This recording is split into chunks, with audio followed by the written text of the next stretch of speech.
कुछ विषय बस खुद को खाली करने के लिए है, ना तो वो कभी किताब का हिस्सा होंगे, ना वो किसी को बताने के लिए हैं, बस कि कहा जा रहा है। और उनमें से एक प्रश्न यह भी खड़ा होता है कि तुम क्या करते हो? और ये प्रश्न इतना अहम क्यों हो जाता है? इस पर काफ़ी दिन तक फिर विचार किया, फिर हम जिस निष्कर्ष पर पहुँचे हैं, वो कितना ठीक है या कितना गलत, वह आप देख लेना।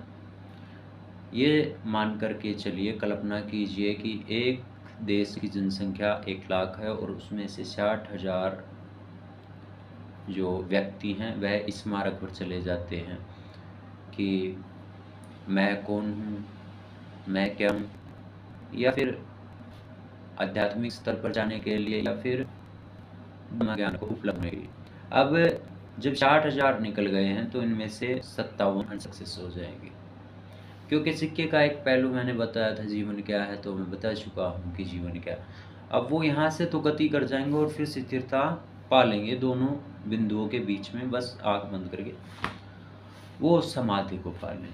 अब इनमें से 57 कामयाब नहीं होंगे और वो कहेंगे कि हम किसी आराध्य को पूजते हैं, हम उसके दीवाने हैं, प्रेम मार्ग है, भक्ति मार्ग है और ये मार्ग, वो मार्ग, ये चलता रहता है। मैं किसी मार्ग की अवहेलना नहीं कर रहा हूँ यहाँ पर, सिर्फ़ बताने के लिए।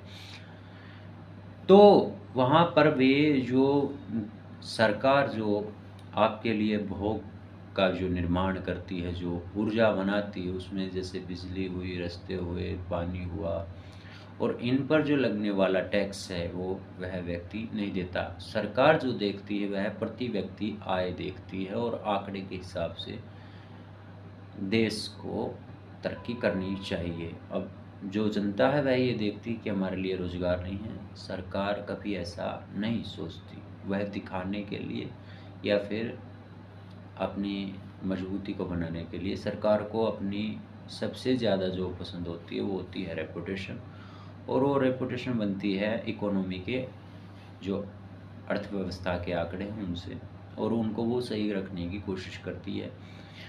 तो यदि वह ईमानदार है तो वैसे सबका अपना दृष्टिकोण है, और वह अपने आंकड़े ठीक रखेगी। यदि रिटर्न ठीक नहीं आता है प्रति व्यक्ति की आय से तो वह टैक्स बढ़ा देगी। चाहे कहीं पर जो रास्ते का जो कर है वह चोरी हो रहा है, बिजली का कर है वह चोरी हो रहा है, या फिर पानी का कर है वो चोरी हो रहा है, तो वो फिर खाने वगैरह पर बढ़ा देगी। इसलिए पूछा जाता है कि तुम क्या कर रहे हो, ताकि जो कर रहे हैं उनको ना झेलना पड़े।